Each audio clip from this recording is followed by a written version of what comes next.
नमस्ते। आपका स्वागत है आपके अपने चैनल में। आप सबको नाम तो याद ही होगा आपके अपने चैनल का। आज हम बनाएंगे गाजर का हलवा। आगे चलते हैं कैसे बनाते हैं। ट्रेकिला असांजूं गजरां आहिनि, इन्हनि खे असां धोई पोई साफ़ करे चुका आहियूं। हे असांजी प्लेट आहे जेका असां हिन सां कद्दूकश कंदासीं। तव्हांजे घर में ज़रूरु हूंदी। तव्हां ॾिसो असां कद्दूकश करे चुका आहियूं। असांजूं 3 किला गजरां हुयूं, असां हीअं कद्दूकश कयूं आहिनि। असांजूं हाणे कद्दूकश थी चुकियूं आहिनि। गजरा ॿ केवियूं असां गिह जा, गजरनि में गिह घणो पवंदो। असांजी 3 किला गजरां आहिनि। तव्हां पंहिंजे जेतिरियूं तव्हांजूं गजरां हुजनि उन जे हिसाब सां तव्हां गिह विझो। असांजो गिह गरम थी चुको आहे। हाणे असां गजरां विझूं था हिन में।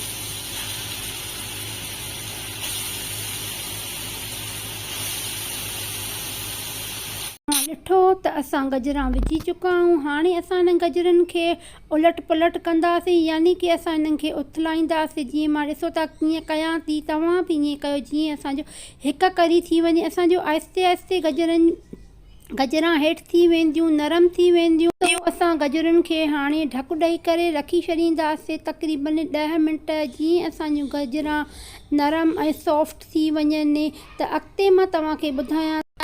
तव्हां ॾिसो असां होममेड माओ तयारु कयूं था।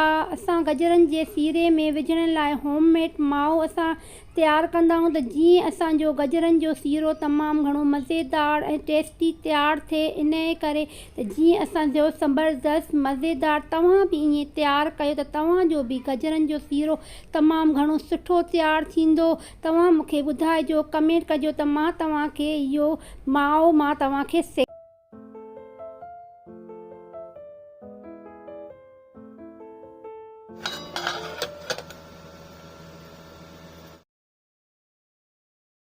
ॾिठो त असांजूं गजरां हाणे सॉफ्ट थी चुकियूं आहिनि, पाणी निकिरी चुको आहे। ईअं असांजूं आहिस्ते आहिस्ते गजरां जेसिताईं असांजूं गजरनि मां पाणी सफ़ा असांजो निकिरी वञे त पोइ असांजे हिन में खंडु विझंदासीं। ॾिसो त मां कीअं तयारु कयां थी, यमी और टेस्टी।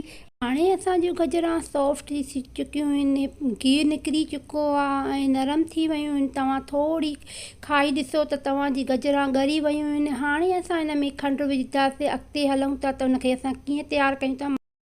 त असांजो गजरनि जो सीरो असांजो सॉफ्ट थी चुकियूं आहिनि गजरां। हाणे असां हिन में 3 चमचा असां हिन में खंडु विधी आहे। तव्हां पंहिंजे टेस्ट जे मुताबिक़ तव्हां विझी सघो था। इन जो असांजो पाणी निकिरी वञे त पोइ असां हिन में खीरु विझंदासीं।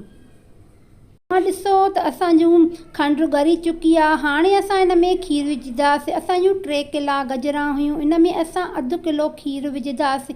तव्हां ॾिठो असां गजरनि जो सीरे में खीरु विधोसीं त ॾिसो असांजो गजरनि जो सीरो तमामु घणो सुठो तयारु थिए थो। तव्हां बि ईअं हे असांजो किलो माओ आहे, असांजो होममेड माओ आहे। हाणे असां हिन में विझंदासीं गजरनि जे सीरे में।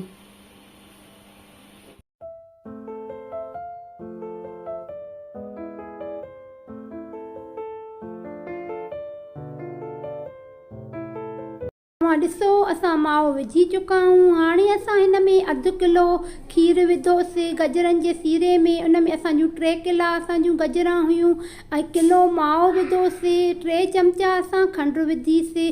तव्हां खंडु पंहिंजे टेस्ट जे मुताबिक़ विझो। हिन खे असां मिक्स कंदासीं जीअं 1 करो माओ थी वञे।